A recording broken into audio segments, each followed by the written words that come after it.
Aux applis qui tentent de servir la relation patient-médecin. Bon, alors vous connaissez le principe, 3 applications qui sont gratuites toutes les 3 aujourd'hui, testées et notées aujourd'hui avec l'aide du docteur Marine Crest qui est généraliste. On s'est intéressé à l'intérêt et à la facilité d'accès au contenu de ces applications. Et on commence avec MyPop.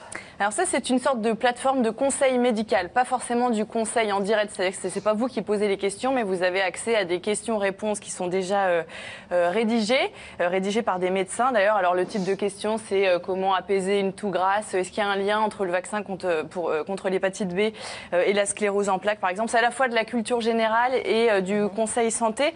C'est un peu trop banal d'après notre médecin de référence, les réponses qu'on y trouve. Moi, j'ai trouvé qu'on pouvait quand même piocher des infos et que c'était des infos sérieuses puisqu'elles ont été publiées par des médecins. Donc, je lui ai quand même adressé la note de 12 sur 20. D'accord.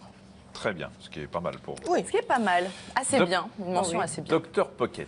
Alors ça, c'est une appli d'infos pratiques, c'est-à-dire qu'on vous propose ici de trouver les horaires de votre cabinet médical. On vous propose aussi de savoir s'il y a des délais d'attente, enfin un délai d'attente important quand vous avez déjà pris rendez-vous, et puis aussi quelques conseils médicaux. Alors pour le docteur Crest, tout ce qui relève du conseil médical, c'est de la bip, c'est-à-dire qu'elle a trouvé que c'est vraiment nul. C'est vraiment nul, et en plus elle m'a dit c'est dangereux parce que par exemple on vous propose de donner du paracétamol toutes les 4 heures à un enfant qui a de la fièvre, qui a plus de 38,5. Elle me disait c'est trop, et puis c'est pas.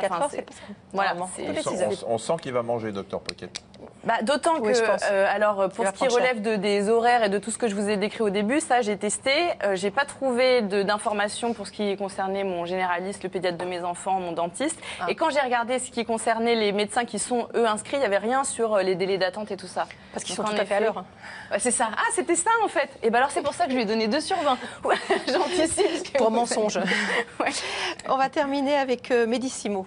Ça, c'est une application qui est dédiée à l'observance. Donc, vous pouvez scanner les boîtes de vos médicaments, celles de vos proches, si vous êtes parents ou aidants. Et puis ensuite, vous allez créer des sortes d'alertes pour, en gros, pour faire un pilulier électronique. On en a déjà parlé de ce type d'application ici. Sur le principe, c'est une très, très bonne idée, me disait Marine Crest. Le problème, c'est la saisie. C'est que moi, j'ai testé cette histoire de QR code. Ça ne fonctionnait pas sur les différentes boîtes de médicaments que j'ai essayé. Et puis, la saisie manuelle, elle me disait que ça pouvait être dangereux parce que vous allez rentrer, par exemple, je sais pas moi, 2 cachets par jour à 8 heures, mais vous avez l'impression que ça n'a pas été validé. Donc, vous allez recomposer 2 cachets. Donc, finalement, ça va enregistrer 4 cachets. Et là, tous les jours, ça va vous indiquer qu'il faut prendre 4 cachets au lieu de 2. Donc, ça peut s'avérer très dangereux. Pas la moyenne, hein. Non, j'ai donné 8 sur 20. Et si vous l'utilisez, il faut vraiment être super, super vigilant avec cette appli. Palmarès, podium.